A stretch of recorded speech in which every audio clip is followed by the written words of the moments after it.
बिस्मिल्लाहिर्रहमानिर्रहीम। अस्सलामुअलैकुम friends, welcome back to my YouTube channel meals with Javeria.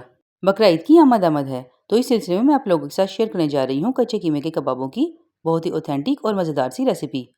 ये कबाब बाहर से बहुत ही क्रिस्पी और अंदर से बहुत ही सॉफ्ट और जूसी बनते हैं। तो ये कबाब मैंने कैसे तैयार किए हैं, चलिए चलकर देखते हैं। तो प्लीज़ वीडियो को स्किप मत कीजिएगा, एंड तक देखिएगा।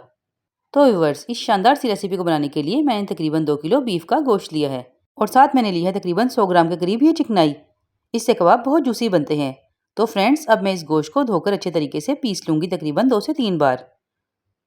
ये मैंने ली हैं 4 अदद दरमियाने साइज़ के प्याज और 6 से 7 हरी मिर्चें। इसे भी मैं चॉपर में डालकर गोश्त के साथ अच्छी तरीके से चॉप कर लूँगी। तो व्यूअर्स, मैंने कीमे को प्याज और हरी मिर्चों के साथ कितने अच्छे तरीके से देखिए चॉप कर ली है। ये बिल्कुल फाइन तैयार हुआ है। इसको मैंने मशीन से कम 3 बार निकाला है। अब मैं इस कीमे को एक बड़े बर्तन में ट्रांसफ़र कर लूँगी ताकि इसमें बाकी के इंग्रेडिएंट्स डालकर मिक्स करने में थोड़ी आसानी हो जाए। तो इसलिए मैंने ली है एक बड़ी सी परात और इसमें मैं तमाम कीमा डाल दूँगी। साथ ही मैं इसमें ऐड करूँगी 1 टीस्पून नमक, 1 टीस्पून लाल मिर्च पाउडर, 2 टीस्पून कुटी लाल मिर्च, 1 टीस्पून गरम मसाला पाउडर और 1 टेबलस्पून भर के साबुत धनिया। इसे मैं अच्छे तरीके से इस तरीके से क्रश करके बीच में ऐड कर दूँगी। इससे इसका फ्लेवर बहुत ही अच्छा और मज़ेदार आता है। अब नेक्स्ट मैं इसमें ऐड करूँगी 2 टेबलस्पून बेसन। इसको मैंने हल्का सा रोस्ट कर लिया है। 2 टेबलस्पून जिंजर गार्लिक पेस्ट और अब लास्ट में मैं इसमें ऐड करूँगी 2 अंडे। इससे इसमें बहुत सॉफ्टनेस आएगी और ये बहुत क्रिस्पी तैयार होंगे। अब मैं इन तमाम इंग्रेडिएंट्स को अच्छे तरीके से मिक्स कर दूँगी और अब मैं इसे हाथ की मदद से अच्छे तरीके से मसल के 5 मिनट के लिए मिक्स करूँगी ताकि तमाम मटेरियल एक जान हो जाए और ये बिल्कुल फाइन बन जाए।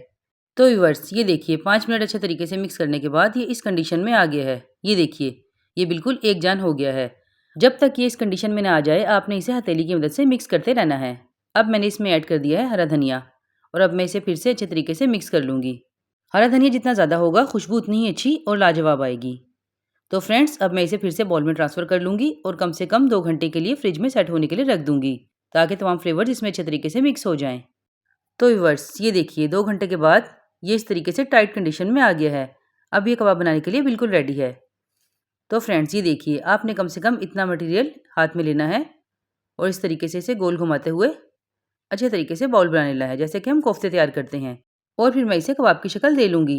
आपने भी इस तरीके से थोड़ा ज़्यादा ही मटेरियल लेना है, तब ये जूसी और क्रंची बनेंगे, क्योंकि पककर ये थोड़े सिकुड़ जाते हैं। ये देखिए इस तरीके से आपने भी बाकी के सारे कबाब रेडी कर लेने हैं। ये देखिए कबाब मैंने रेडी कर लिए हैं। अब मैं इन्हें फ्राई कर लूँगी। फ्राई करने के लिए मैंने फ्राइंग पैन में ऑयल को पहले से ही गर्म कर लिया है। अब मैं इसमें ये कबाब ऐड कर दूँगी। आँच को मैंने मीडियम रखा हुआ है। अब मैं इसे मीडियम आँच पर अच्छे तरीके से 5 से 7 मिनट के लिए एक तरफ से फ्राई करूँगी और फिर इस तरीके से टर्न कर दूँगी। ये देखिए कितना प्यारा सा गोल्डन कलर आ गया है। अब दूसरी साइड से भी मैं इसे अच्छे तरीके से पका लूँगी और आपने इसे इस तरीके से प्रेस करते जाना है ताकि इसमें से जो एक्स्ट्रा वाटर है निकल जाए और ये अंदर तक से बिल्कुल पक जाएँ। तो फ्रेंड्स, ये देखिए माशाल्लाह से किस कदर प्यारे कबाब बनकर रेडी हो गए हैं। अब हम इन्हें डिश आउट कर लेते हैं। तो व्यूअर्स, डिश में इस तरीके से सेट करने के बाद लास्ट में मैं इसमें ऐड करने जा रही हूँ नींबू का रस। इससे इनका फ्लेवर और भी ज़्यादा बढ़ जाएगा। अब मैं आपको तोड़ के दिखाती हूँ। ये देखिए माशाल्लाह से किस कदर सॉफ्ट और जूसी तैयार हुए हैं। बाहर से बहुत क्रिस्पी हैं और अंदर से काफ़ी सॉफ्ट। आप इसे केचप या रायते दोनों के साथ खा सकते हैं और नान के साथ तो इसके क्या ही कहने। तो फ्रेंड्स, ये थी मेरी आज की बहुत ही आसान और मज़ेदार सी रेसिपी। उम्मीद करती हूँ आप लोगों को पसंद आई होगी। अगर पसंद आई है तो प्लीज़ लाइक शेयर सब्सक्राइब ज़रूर कर दीजिएगा। फिर मिलूंगी ऐसी ही शानदार रेसिपी के साथ। तब तक के लिए अपना बहुत ख्याल रखिएगा, दुआओं में याद रखिएगा। अल्लाह हाफिज़।